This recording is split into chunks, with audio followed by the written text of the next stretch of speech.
Hello नमस्कार। बिहार भूमि से संबंधित एक बहुत बड़ा अपडेट निकल कर आ रहा है। आप लोगों को मैं बता दूं कि जिस प्रकार से एमपी में जमीन का रजिस्ट्री होता है, जिस प्रकार से उत्तर प्रदेश में जमीन का रजिस्ट्री होता है, उसी प्रकार अब बिहार में भी जमीन का रजिस्ट्री होगा। तो आप लोगों को मैं क्लियर बता दूं कि उत्तर प्रदेश और मध्य प्रदेश में जिस प्रकार से रजिस्ट्री होता है, वहां पर जो होता है दाखिल खारिज जो है आप लोग की जमीन रजिस्ट्री के समय ही कर दिया जाता है। उसी प्रकार अब बिहार में भी आप लोग को जमीन का रजिस्ट्री जब कराइएगा वहीं पर मोटेशन भी हो जाएगा, यानी दाखिल खारिज भी हो जाएगा। अब आप लोग को अलग से दाखिल खारिज कराने के लिए कार्यालय यानी ब्लॉक पर जाने की जरूरत नहीं पड़ने वाला है। इस नोटिफिकेशन में क्या क्या बात को बताया गया है, सभी पॉइंट को मैं आप लोग को क्लियर क्लियर समझाने वाला हूं। तो बस आप लोग इस वीडियो में पूरे एंड तक बने रहिएगा, एक एक पॉइंट आप लोग को क्लियर क्लियर समझ में आने वाला है। तो चलिए हम लोग इस सेशन को स्टार्ट करते हैं। सेशन को स्टार्ट करने से पहले यदि आप लोग चाहते हैं कि बिहार भूमि से संबंधित कोई भी अपडेट आता है और समय समय पर आप तक पहुंचता रहे, तो आप लोग हमारे इस चैनल को सब्सक्राइब जरूर कर लेंगे। तो चलिए मैं आप लोग को बतलाता हूँ, एक पेपर कटिंग के माध्यम से पूरा जो है न्यूज को बतलाया गया है, पूरा नियम को बतलाया गया है। यहाँ पर देखिएगा लिखा गया है, जमीन की बिक्री होने पर तत्काल घटेगा रकबा, आवेदन जरूरी नहीं। तो यहाँ पर ये बतलाया गया है। आप लोग को मैं न्यूज से पहले एक और पॉइंट बतलाना चाहूंगा। आप लोग देखे होंगे कि जमीन का दाखिल खारिज नहीं कराने पर क्या होता है कि वही व्यक्ति यानी जो विक्रेता था जमीन का, मान लीजिए उसके पास 10 एक प्लॉट में 10 कट्ठा जमीन है, उसमें से 2 कट्ठा किसी व्यक्ति को बेच दिया। और जो क्रेता जमीन है यानी जो खरीदा हुआ जमीन वाला व्यक्ति है, उसने अपने नाम पर दाखिल खारिज नहीं कराया, यानी उसने उस जमीन का दाखिल खारिज नहीं कराया जो रजिस्ट्री कराया था। उस कंडीशन में क्या होता था कि जो जमीन बेचा हुआ है उसी के नाम पर उसका जमीन दिखा रहा था, तो उसका गलत जो है दुरुपयोग करके वो जमीन को फिर बेच देता था, यानी एक ही जमीन को वो बार बार बेच देता था। उस प्रकार से घटना ना घटे, इसीलिए ये बिहार सरकार ने ये नियम को लाया है।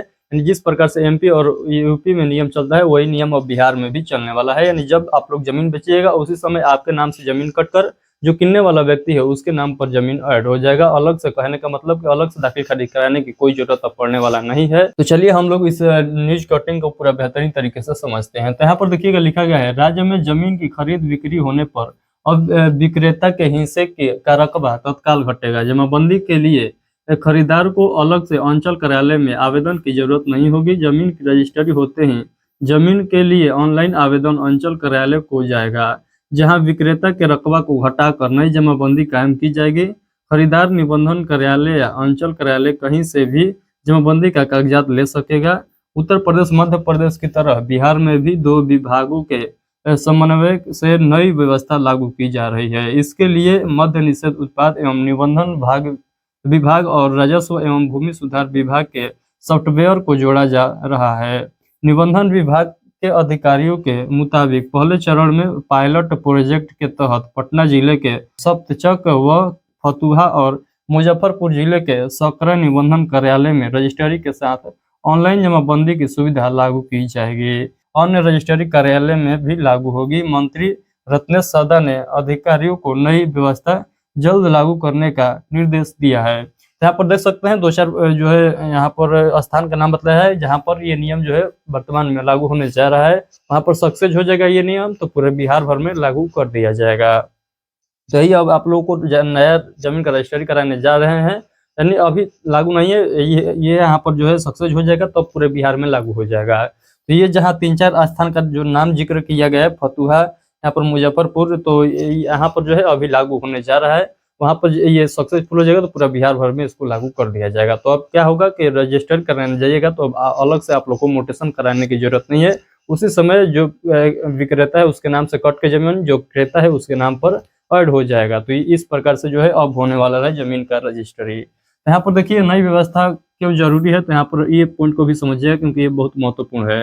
यहाँ पर लिखा गया है, किसी के पास 10 कट्ठा जमीन है, उसने उसमें से 2 कट्ठा जमीन बेच दी पर अंचल कार्यालय में खरीदार के नाम पर जमाबंदी कायम नहीं हुई है, तो क्रेता के नाम पर 1 साल बाद भी जमीन जो है 10 कट्ठा ही दिखाई देगा।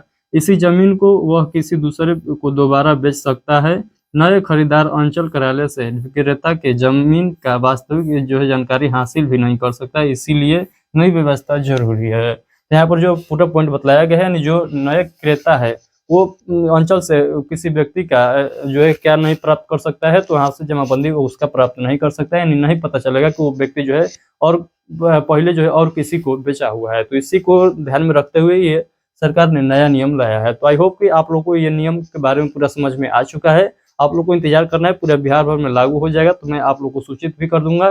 या इससे रिलेटेड कोई भी अपडेट आएगा तो सबसे पहले इसी चैनल पर मैं आप लोग को प्रोवाइड कराने का प्रयास करूंगा। तो आप लोग चैनल को सब्सक्राइब सभी लोग जरूर कर लेंगे। तो आई होप कि सभी पॉइंट आप लोगों को समझ में आ चुका है। तो चलिए आज के लिए इतना ही रखते हैं। यदि आप लोग चाहते हैं कि बिहार भूमि से संबंधित या बिहार में जो जमीन का सर्वे चल रहा है इससे संबंधित कोई भी अपडेट आता है और समय समय पर आप तक पहुंचता रहे, तो आप लोग इस चैनल को सब्सक्राइब सभी लोग जरूर कर लेंगे। और इस वीडियो के डिस्क्रिप्शन बॉक्स में एक ग्रुप का लिंक दिया हुआ है जिसमें आप लोगों को बिहार भूमि या बिहार भूमि सर्वे से संबंधित कोई भी अपडेट आता है तो सबसे पहले वहां पर देखने को मिलता है। और आप लोग के मन में जो भी डाउट चलता है वहां पर ग्रुप में भी पूछ भी सकते हैं, तो उस ग्रुप को भी ज्वाइन कर लीजिएगा। तो चलिए अभी के लिए इतना ही। आप लोग इस नोटिफिकेशन के बारे में क्या कहना चाहते हैं, यानी इस नियम के बारे में क्या कहना चाहते हैं, एक प्यारा सा कमेंट करके सभी लोग जरूर बताइएगा। चलिए बहुत बहुत धन्यवाद।